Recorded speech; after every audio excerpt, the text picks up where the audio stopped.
So at Thwaite Gardens, we're going to do an analysis of water quality. So 1 in 8 people on the planet don't have access to safe water supplies, and they use things like ponds and lakes as their water source. So being able to tell what contaminants might be in a water is really important for thinking about things like environmental health. So there's various different ways that you can look at water quality, and that includes looking at the water itself, so in terms of things like pH, so the alkalinity or the acidity, but also looking at biological indicators of water quality. So when we go down to Thwaite, we're going to do a water quality survey. So you'll identify a field site, and we'll help you do that, and then you'll collect some water down there, and then we're going to look at various different things. So while you're down there, one of the things that you'll look for are what invertebrates are living in that water. So different animals are more or less tolerant to pollution than others. So things like water snails are pretty tolerant to pollution. They'll live in pretty mucky water, to be honest. So if we find water snails, then that's not, that doesn't really tell us very much about the water. But if we were to find something like a dragonfly larvae, they are very sensitive to water pollution. So if we find any of those sorts of larvae, then that tells us that our water is really, really clean. So we're going to be doing some kick sampling to work out what invertebrates are living in the lake.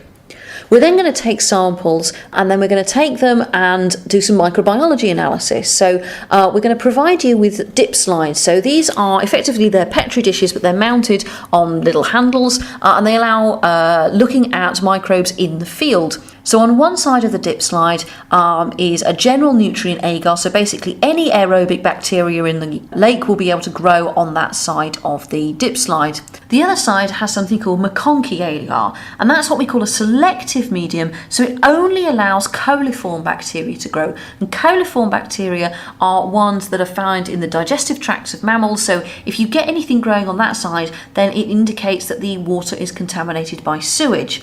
So we're going to give you a dip slide, you're going to put that into the water, we'll collect the dip slides in, grow them overnight, and then when you come back to the lab on the day after the Thwaite visit, then we'll be able to look and see if anything's grown, so we'll be able to look at the total aerobic count, but also have we got any of these coliform bacteria.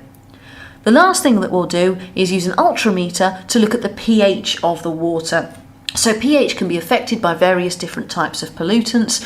So we have these handheld meters that allow us to look at the pH. So what we'll need to do is to first of all calibrate those meters. So we'll expose them to a known solution of pH 7.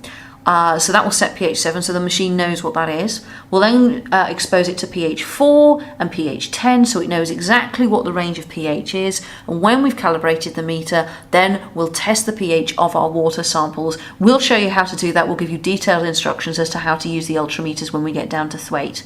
So by the end of the day, we should have 3 pieces of information about the water. We should know what are the invertebrates that live there, what are the microbes that live there, and what's the pH of the water. So that gives us an indication of if there's anything sort of weird going on chemically.